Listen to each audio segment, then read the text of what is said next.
en esta mañana.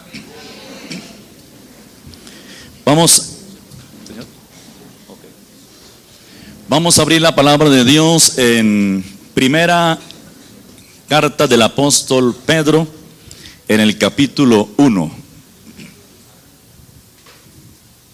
Si usted puede permanecer de pie un minutico más, se lo agradezco. Gloria a Dios. Un minutico nomás de pie.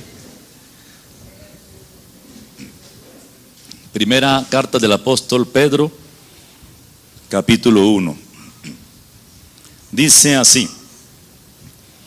¿Lo tenemos listos? Dice: Pedro, apóstol de Jesucristo, a los expatriados de la dispersión en el Ponto, Galacia, Capadocia, Asia y Bitinia, elegidos según la presciencia de Dios Padre, en santificación del Espíritu.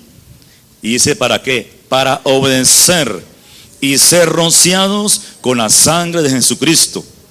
Gracia y paz os sean multiplicadas. Bendito el Dios y Padre de nuestro Señor Jesucristo, que según su grande misericordia nos hizo renacer. Dice: ¿para qué? Para una esperanza viva, por la resurrección de Jesucristo de los muertos, para una herencia incorruptible, incontaminada e inmarcesible, reservada en los cielos. ¿Para quiénes? Diga: para mí. Diga: para mí. Que soy guiados por el poder de Dios. ¿Cuántos lo creen?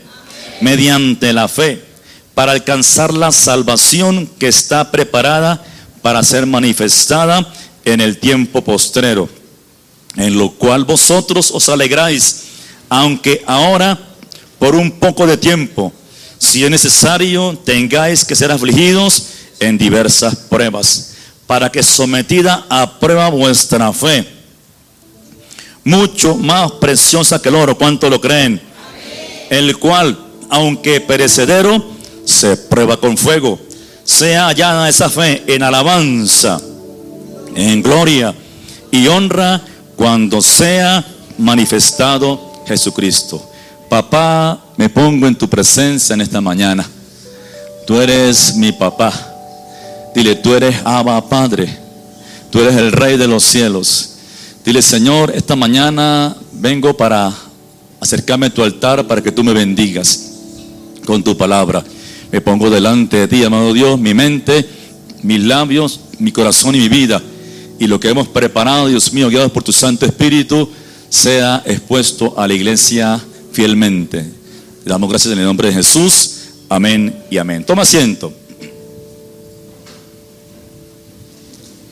Mírenme acá. El apóstol Pedro escribe esta carta para animar a la iglesia recién convertida, para animarlos y fortalecer los creyentes.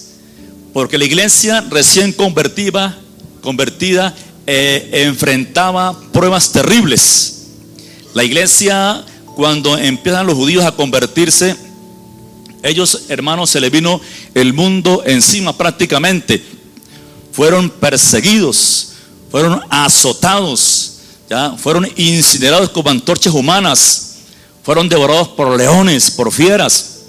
Se levantó el emperador romano Nerón, como endemoniado este hombre, como enviado por el diablo. El emperador Nerón se levantó para azotarlos, se levantó para perseguirlos, para causarle a la iglesia opresión, ¿ya? Y sentencia de muerte aún.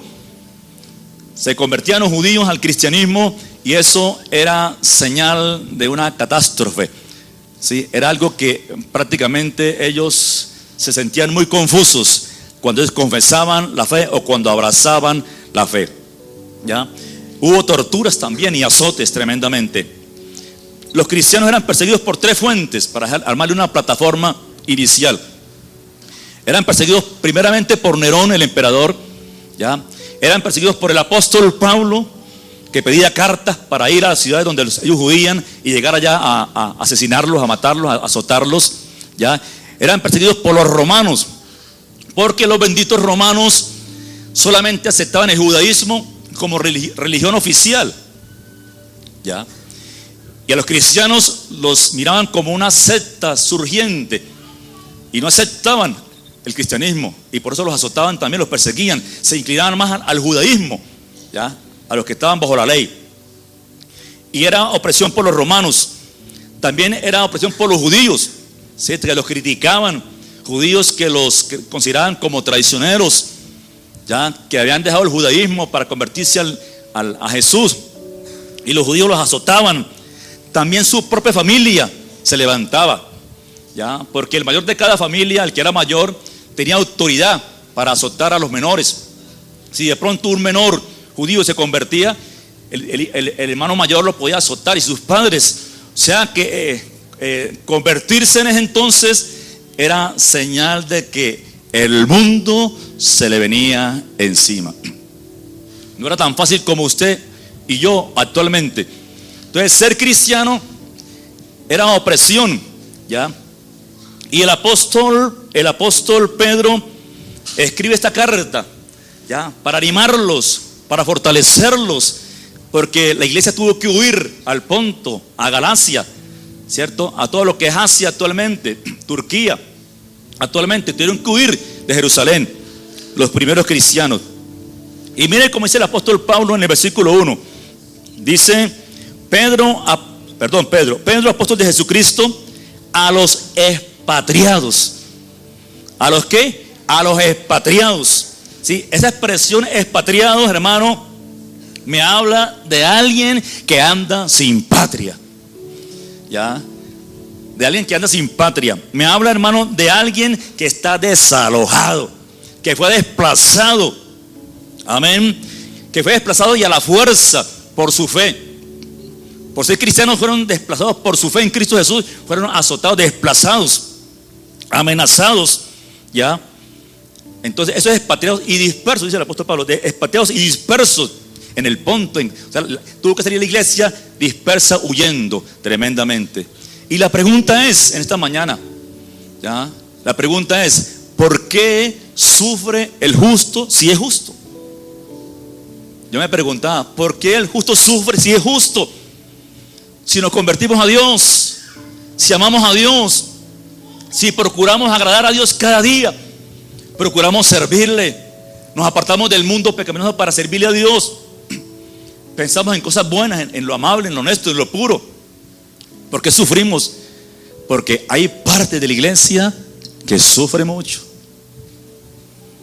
Hay un porcentaje grande de la iglesia que sufre porque es afectado directamente él o es afectado a algún familiar, ¿ya? Cuando uno tiene hijos y tiene nietos y tiene familia, mamá, papá, ¿cierto? Empieza uno a sufrir por uno mismo una enfermedad que de pronto quiere azotarlo, una enfermedad que de pronto quiere reducirlo y trae dolor y trae angustia, ¿ya? O un hijo que anda en los vicios, ¿ya? Una hija que anda mal, que anda por allí de pronto dispersa, ¿ya? O mi matrimonio que está de pronto en amenaza, con mi esposa no me la llevo bien, hay angustia, hay maltrato, hay cosas que de pronto nos roban la paz, o un patrón que me persigue, ¿cierto?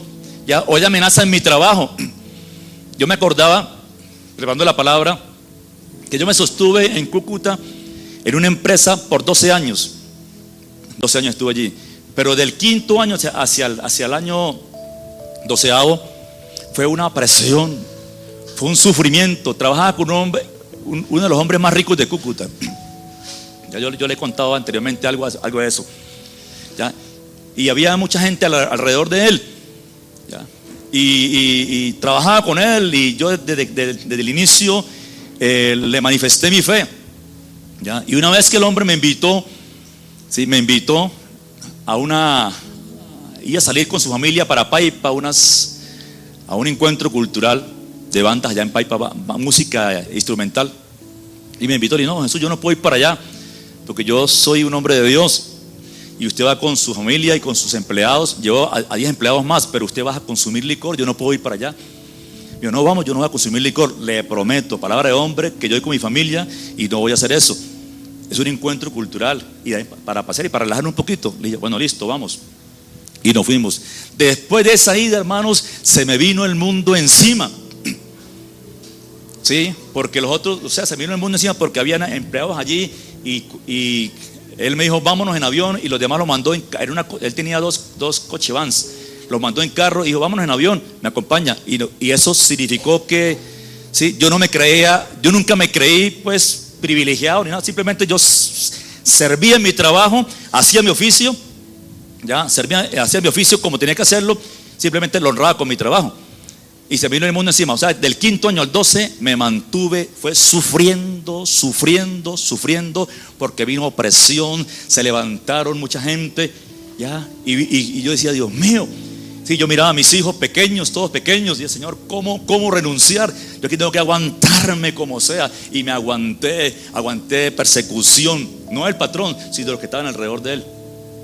¿Sí? Y sinceramente, literalmente aguanté hasta donde más pude, ¿ya? Pero para mí fueron semanas, días de mucha opresión, sufrimiento. Lloraba en mi casa, ¿sí? Yo en mi trabajo era firme, pero llegaba a mi casa a llorar.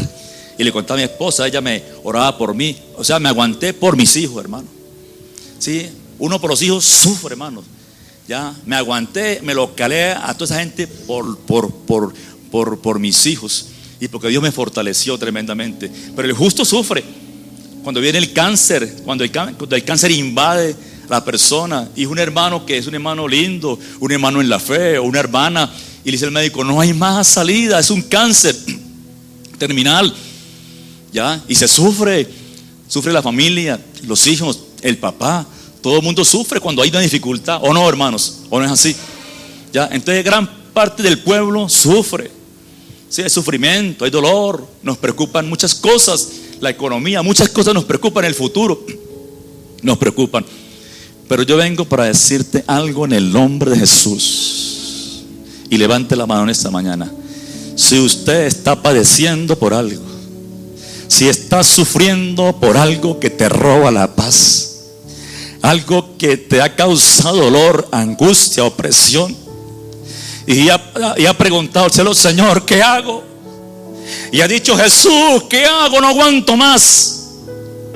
Y has pedido misericordia, y crees que el cielo está cerrado, y has creído que no mereces, que de pronto Jesús a ti te ha mirado de lejos, y que de pronto no viene salida para ti, déjeme decirle que en esta mañana traigo una palabra de parte de Dios que te va a ministrar y te va a levantar, y aquello que parecía imposible será posible en el nombre de Jesús.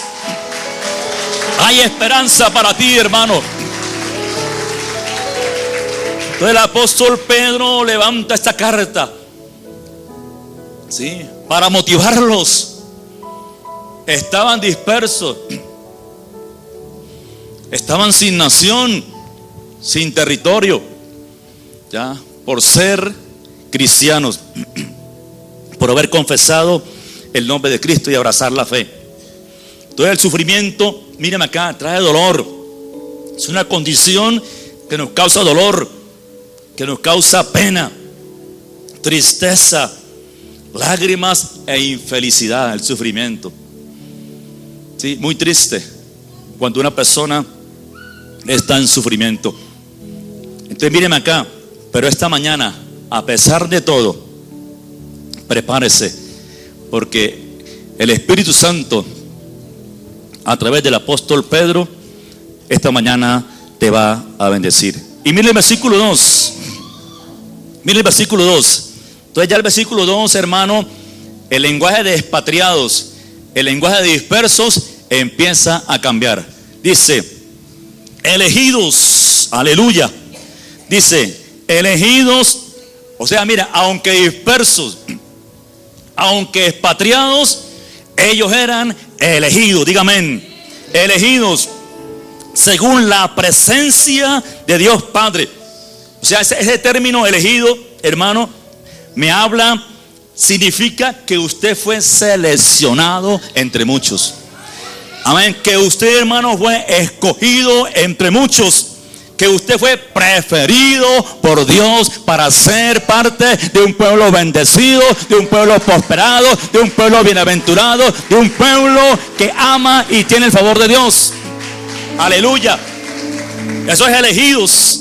Amén. Dice, según la presencia de Dios. Ya, esa palabra presencia.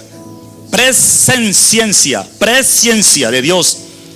Se trata de un poder sobrenatural de Dios. Amén. Y Dios con ese poder, hermanos, tiene la facultad y conoce la persona o el evento antes que ocurra. Amén. Entonces, según su presciencia, amados, Dios determinó que usted y yo seríamos parte del pueblo salvo por Él. Amén. Que usted haría, hermano, parte del pueblo privilegiado de Dios. Amén, iglesia.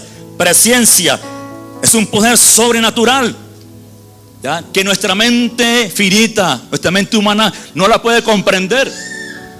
No lo entendemos muchas veces, hermano, ¿ya? Pero esa presencia está hoy con nosotros, ¿ya? Y por su poder estás aquí, hermanos. Por su presencia estás aquí en esta mañana. ¿Cuántos alaban a Dios? Amén. Y sigue diciendo, versículo 2, dice, presencia de Dios Padre en santificación del Espíritu, dice, para obedecer. ¿Para qué? Para obedecer y ser rociados con la sangre de Jesucristo. Aleluya. Amén. Mire, hermano, usted fue llamado para obedecer. ¿Ya? Y no se queda la palabra ahí. Dice, usted es rociado. Imagínense, hermanos, como una manguera, ¿cierto? Donde cae agua y nos trae ese refresco espiritual, ¿cierto? Pero usted fue rociado con la sangre del Cordero. Dice la palabra que cuando el pueblo estaba saliendo y Dios le manda a celebrar la Pascua al pueblo, ¿cierto? Mataban un corderito.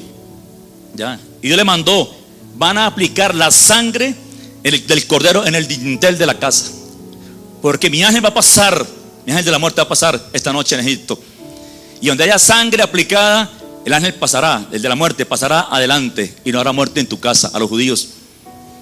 Amén, amados. Ustedes aplicaban la sangre del cordero en el dintel de la puerta y en el poste de la puerta. Amén.